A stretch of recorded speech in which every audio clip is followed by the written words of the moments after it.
কথা হইও সাল্লুনা আলান নবী ইয়া আইয়ুহাল্লাযীনা আমানু সাল্লু আলাইহি ওয়া সাল্লিমু তাসলিমা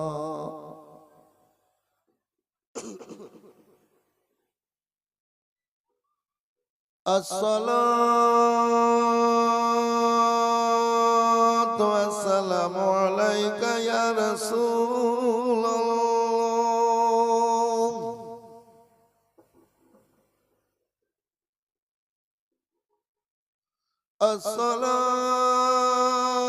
আসসালাতু ওয়াসসালামু আলাইকা ইয়া হাবিবাল্লাহ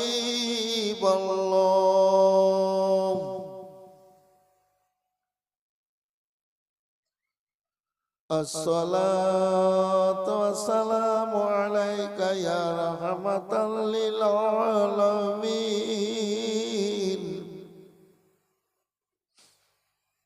আলহামদুলিল্লাহ আলহামদুলিল্লাহি রাব্বিল আলামিন ওয়াল আকিবাতু লিল মুত্তাকিন ওয়াস সালাতু ওয়াস সালামু আলা সাইয়্যিদিনা ওয়া সাইয়্যিদিল মুরসালিন ওয়া আলা আলিহি ওয়া আসহাবিহি আজমাইন আল্লাহু রাব্বু মুহাম্মাদিন সাল্লাল্লাহু আলাইহি ওয়াসাল্লাম নাহনু ইবাদু মুহাম্মাদিন সাল্লাল্লাহু আলাইহি ওয়াসাল্লাম ইয়া গাউসে আজম বা মানে বেশরো সামা মদদে কিবলা ইদি মদদে কাবায়ে ইমামদদ মদদে বাহক খাজা উসমান হারুনি রহমাতুল্লাহ আলাইহি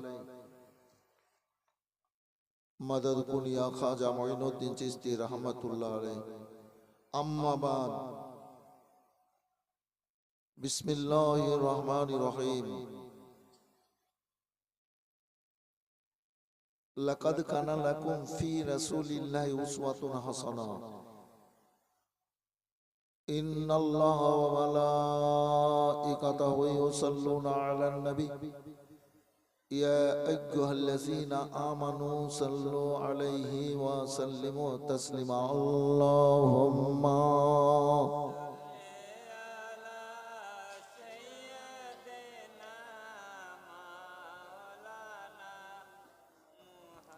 ওয়ালা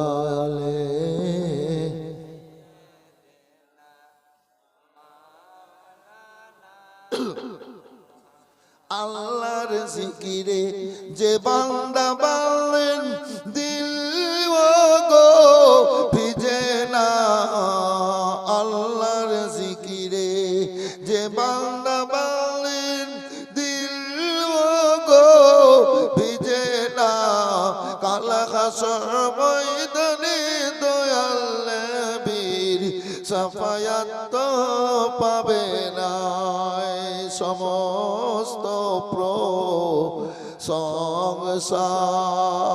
তোমার হে রব্বুল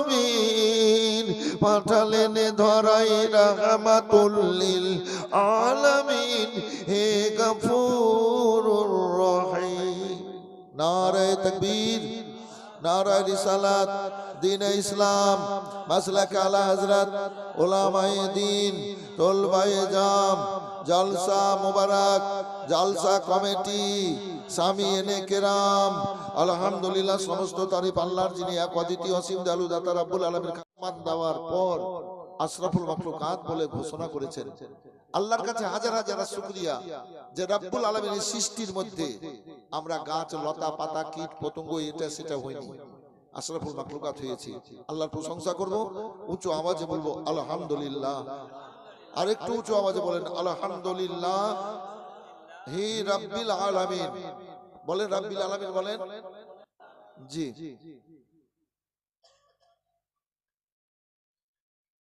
এই আমি আমার বাড়িতে তো অনেক হাদিস বড় বুখারী শরীফ আছে মুসলিম শরীফ আছে আবু দাউদ শরীফ আছে মিশকাত শরীফ আছে তাফসীরের কিতাব আছে মুসলিম মাসালের অনেক কিতাব আছে কিন্তু তবু আমি এই বইটা কিতাবটা নিলাম 20 টাকা দিয়ে ওই এমনি দিতে চাইছিল আজকে এমনি কেন নিব খরচ তো হয়েছে এতে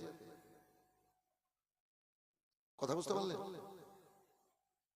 মানুষের মন এই পবিত্র মাজলিসে অনেকে অনেককেই হাত ধরে টেনে নিয়ে গিয়ে চা বিস্কুট খাইয়ে 20 টাকা খরচ করলো, করেনি? একটু হ্যাঁ না বলিয়েন, আমার বক্তব্যে হ্যাঁ না বলতে হয়। তো এই কিতাবটা, এই মায়েরা, বইটা কিনে নিয়ে যদি বাড়িতে রাখেন, আপনি পড়তে জানেন না, আপনার বেটি বৌমা তো পড়তে জানে। আপনারা চান যে আপনাদের বৌমা আপনাদের সঙ্গে ঝগড়া করুক? আপনারা চান যে আপনাদের বৌমা আপনাদের সঙ্গে ভালো ব্যবহার না করুক? কি ব্যাপার? এই বইটা, এইগুলা যদি এখন 200টা থাকতো তো 200টা নেওয়ার দরকার ছিল, প্রত্যেককে নিতে হতো। যে কোনো মশলা মাসাইল কিতাব কোনো জায়গায় যদি পান নিয়ে নেবেন, 20 করে টাকা, এমন কোনো ব্যাপার নয়। দানের টাকা দিয়ে নেবে না, দানের টাকা দিয়ে মানুষ নেবে না, কমিটিকেও সতর্ক করে দিচ্ছি, ওটা ভাববেন না ওই টাকাটা দান করতো, ওটা কোনো ব্যাপার নাই। এই 20টা টাকা, এমন আছে যে মেয়ে একটা 20 টাকা দিয়ে কিতাব কিনলো, ওর কাছ থেকে আমি 500 টাকা আবার নেব। কি করে নেব, আল্লাহ কেমন ভাবে দেওয়াবেন আল্লাহ জানেন, নাকি বাবু? সে তো কমিটি কি বলছে, আপনারা ওইটা কিছু ভাববেন না। এই মা 20 করে টাকা দিয়ে দেখেন এই ছেলেটার কাছ থেকে বই গেলে নিয়ে যান তো, ধর কিতাব পড়ো, পড়াও, বাড়িতে রাখো, কাজে লাগবে। ধান কুইটে আর আটা পিষে খেয়ে দেয় কবরে যাবা? এই ছেলে, এই ধর, এটা কার? না এটা আমার। ফাউলিতে যে আমার আসল চলে গিয়েছিল। নেবেন নেবেন নেবেন নেবেন, বাড়িতে কেউ পড়বে, নেবেন। আর আমার সিনাইসিস বাবু যা বক্তব্য রাখছিল, খুব ভালো রাখছিল। আল্লাহ ওর জীবনে উন্নতি দেখ, আল্লাহ জুবানে হারকাত দেখ, বুকে হিম্মত দেখ, বলেন আল্লাহুম্মা আমিন। এই আমার হযরতের জন্য দিল খুলে দোয়া দিলাম, আল্লাহ আরো জুবানে ওর বরকত দেখ। তো বিরাদার, বক্তব্য শুনবেন, ঘাবড়াবার কোনো ব্যাপার নেই। এই তো সেদিন 2 ঘন্টা বলে গিয়ে 4.5 ঘন্টা বক্তব্য হলো মালদা ডিস্ট্রিক্ট সিমলাতে। দক্ষিণ দিনাজপুরে 2.5 ঘন্টা বলে গেলাম, 4.25 ঘন্টা বক্তব্য হলো। এর মধ্যে কালকেও নদিয়াতে 2 ঘন্টার জন্য গেলাম, 3 ঘন্টা বক্তব্য হলো। তো এখানেও এসছি 2 ঘন্টা টাইম নিয়ে, কিন্তু কমিটির তরফ থেকে কিন্তু 2 ঘন্টায় টাইম দিয়েছে আমাকে, আমার পরে বক্তা আছে। তো বক্তব্য শুনবেন, আল্লাহ আপনাদের আমল করার তৌফিক দান করুক, আপনারা ভালো থাকেন এবং ঈমানদার হয়ে দুনিয়া থেকে যেন যেতে পারেন, এই দুআই, এই কামনায় আল্লাহর কাছে করব, আল্লাহ যেন কবুল করেন, বলেন আল্লাহুম্মা আমিন। দুনিয়া কি আছে গো, আজ বাদ কাল তো দুনিয়া ছেড়ে চলে যেতে হবে, নাকি? এই করতে করতে তো বয়স বেড়ে যাচ্ছে, দিয়ে ওই কবরে যেতে হবে। আর ধন দৌলত মাল মাতাটা বড় কথা নয়। আপনারা সব সময় মনের মধ্যে একটা খেয়াল রাখবেন যে আল্লাহ আমার দেহে, আমার পরিবারে, আমার পরিবেশে, আমার আত্মীয় স্বজনের মধ্যে বড় কোনো বিপদ এবং অসুখ বিসুখ দেয়নি। এটা সবচাইতে বড় সুখের জায়গা। কি ভাই, কি সবচাইতে বড় সুখের এবং শান্তির জায়গা। কোটি কোটি টাকা উপার্জন করেছি, করছি, আছে, কিন্তু একটা ছেলে বাপরে মারে করছে বিছানায়, শান্তি আছে? শান্তি নাই। তো আল্লাহ, এই মায়েরা, আল্লাহ অসুখ বিসুখ দেননি, ভালো আছেন, শুকর গুজারি করেন, শুকরিয়া আদা করেন যে আল্লাহ তুমি দয়ালু দাতা, খুব ভালো রেখেছেন আল্লাহ। তো আল্লাহ খুশি হয়ে যাবেন। আসুন বেরাদার, আল্লাহ রাব্বুল আলামিন কালাম পাকের মধ্যে বলেছেন, লাকাদ কানা লাকুম ফি রাসূলিল্লাহি উসওয়াতুন হাসানাহ। রাসূল সাল্লাল্লাহু আলাইহি সাল্লামের চরিত্র আদর্শ আমাদের জন্য অতি উত্তম নমুনা স্বরূপ। রাসূল তিনি কে? তিনি আল্লাহর তরফ হতে পাঠানো আল্লাহর মাহবুব, যিনি রাসূলুল্লাহ সাল্লাল্লাহু আলাইহি সাল্লাম। বলেন সুবহানাল্লাহ। আল্লাহ একের পর দ্বিতীয় এইভাবে নবী পাঠাতে পাঠাতে 1 লাখ মতান্তরে 2,24,000 কামিয়াব বেশ নবী ও রাসূল পাঠিয়েছেন। হেদায়েতের বার্তা দিয়ে মানুষকে গোমরাহ থেকে টেনে আলোর দিকে পাঠানোর জন্য, জাহান্নামীদেরকে কালমা পড়িয়ে জান্নাতের দিকে পাঠানোর জন্য আল্লাহ একের পর দ্বিতীয় এইভাবে নবী পাঠিয়ে সংস্কার করেছেন। তাই আমরা নবী প্রেমিক, আমরা আল্লাহ পেয়ারা ত্যাগী হয়ে নেকির উদ্দেশ্যে এসে এ মাটিতে বসে বক্তব্য শুনছি, এর বদলা আমার আল্লাহ দেবেন, এর পুরস্কার আল্লাহ দেবেন। যেমন কাজ করা যাবে তার তেমন মজুরি ফল আল্লাহ দেবেন। বলেন সুবহানাল্লাহ। তার ফল আল্লাহ দেবেন। ওই মায়েরা রোডে দাঁড়িয়ে আছেন, মা খালা বহিনেরা চলে আসেন, মা চলে আসেন। এদের বুদ্ধি বেরেন ভালো, আপনাদের বুদ্ধি বেরেন খারাপ। চলে আসেন, ওই যে রোডে দাঁড়িয়ে আছেন ও বহিনেরা চলে আসেন, অনেক বহিনেরা সব বসে আছে, আপনারাও চলে আসেন। আচ্ছা একটা কথা বলেন, বক্তব্য শুনবেন, ঘাবড়াবার ব্যাপার নাই। একটা কথা বলেন যে আল্লাহ আমাদেরকে কেন পাঠিয়েছেন? ওই ভাবতে হবে, না ভেবে আর কতদিন? আল্লাহ আমাদেরকে কেন পাঠিয়েছেন? কি দাদা কেন পাঠিয়েছেন? আল্লাহ পাঠিয়েছেন শুধু শুধু ইবাদত বান্দিগির জন্য। আমার রব্বুল আলামিন পাক কালাম পাকের মধ্যে ঘোষণা করে বলেছেন, ওমা খালাকতুল জিন্না ওয়াল ইনসা ইল্লা লিয়াবুদুন। বান্দা বান্দিরা আরে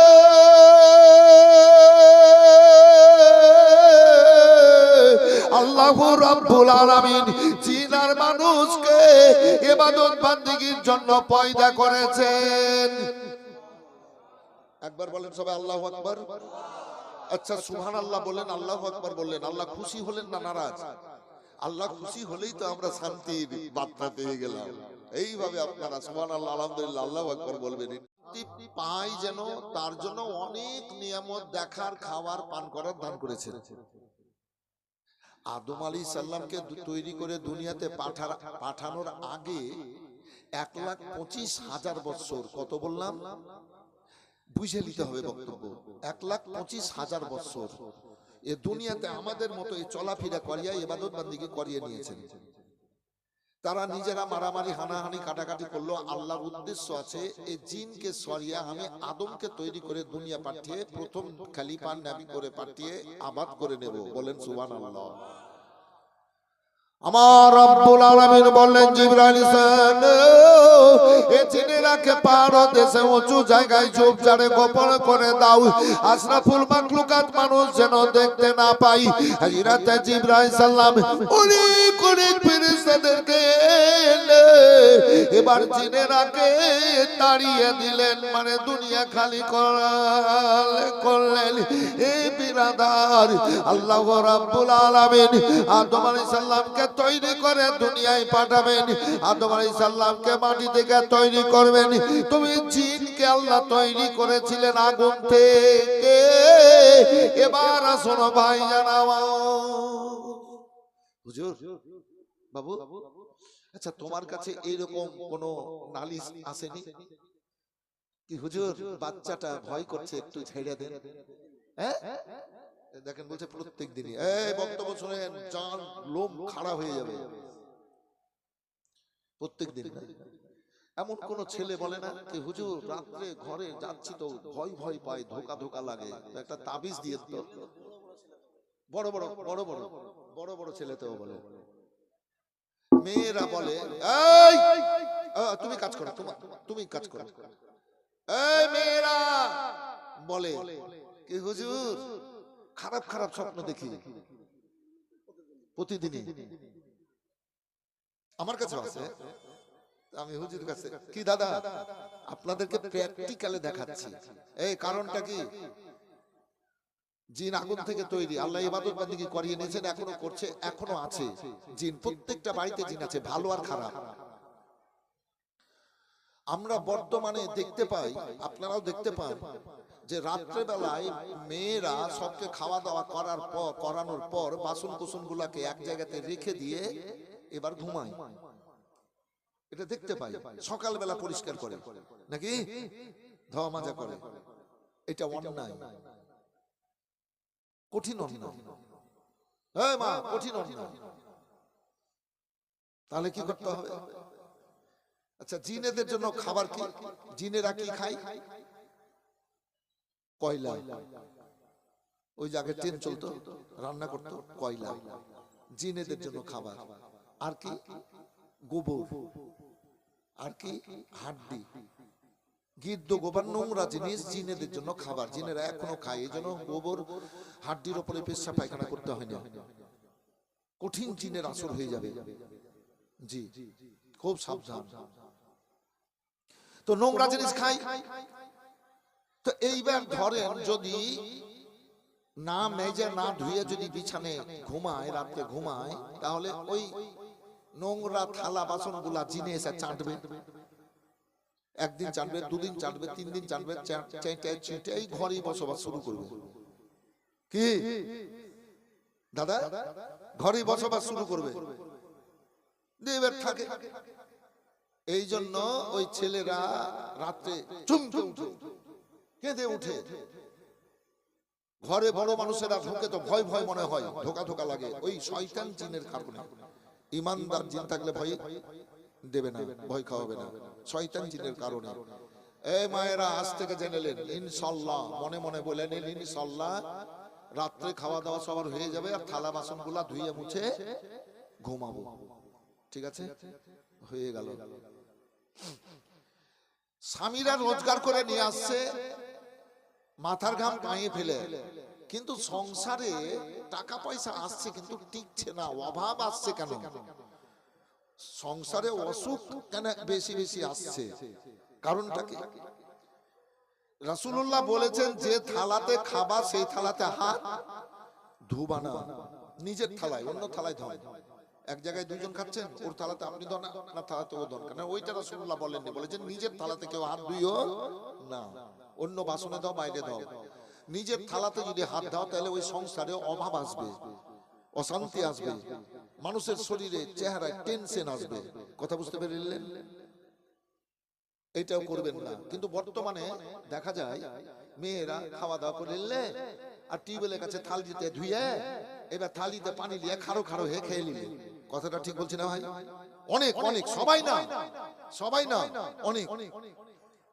আমার বাড়িতেও দেখছি, দেখলাম খেলে।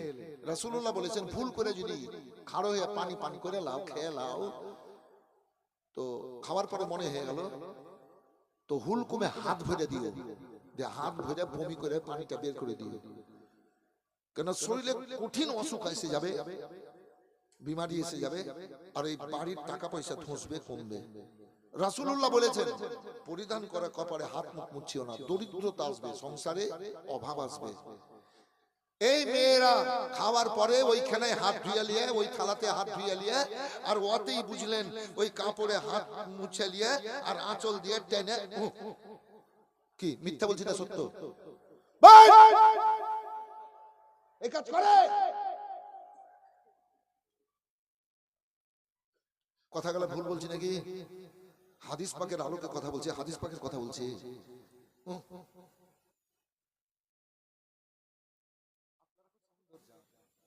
রাসূলুল্লাহ বলেছেন কি, মেয়েরাকে খুব ভালোবাসিও, ওদের মনটা ফুলের মতো। আর যদি 500টা ছেলে থাকে, তো 500টা ছেলে যদি দোয়া কবুল না হয়, যদি একটা মেয়ে ওর মধ্যে থাকে, তো ওই একটা মেয়ের দোয়া আল্লাহ কবুল করবেন। কেননা ছেলেরা অনেকে অনেক সময় হারাম খায়, কিন্তু মেয়েরা সব সমান জন্য হালাল খায়। আমি স্বামী, আমি চিটারি করে, বদমাইশি করে, চুরি করে, ডাকাতি করে পয়সা আনলাম, আমি খাবো, আমার জন্য হারাম। আমার স্ত্রী খাবে, ওর লেগা হালাল। কথা বুঝতে পারলেন? আমার স্ত্রী খাবে, ওর লেগা হালাল। ছেলে মেয়েরা খাবে, ওদের জন্য হালাল। কেন? ওরা আছে এর ইখতিয়ারে, মানে আমার ইখতিয়ারে। আমার জন্য হারাম, ওদের জন্য হালাল। এই জন্য মেয়েদের দোয়া আল্লাহর দরবারে খুব তাড়াতাড়ি কবুল হয়। বুঝতে পারলেন পয়েন্ট? জি, মায়েরা খুব ভালো জাত আপনারা। আমি একটু বলছি, হয়তো জোর আওয়াজে, একটু মহব্বতে বলছি। তো মেয়েরা ওই হাত মুছলে, রাসূলুল্লাহ বলেছেন, পরিধান করা কাপড়ে হাত মুখ মুছিও না, সংসারে অভাব আসবে, অশান্তি আসবে, ঝগড়া আসবে, টেনশন আসবে, অসুখ আসবে।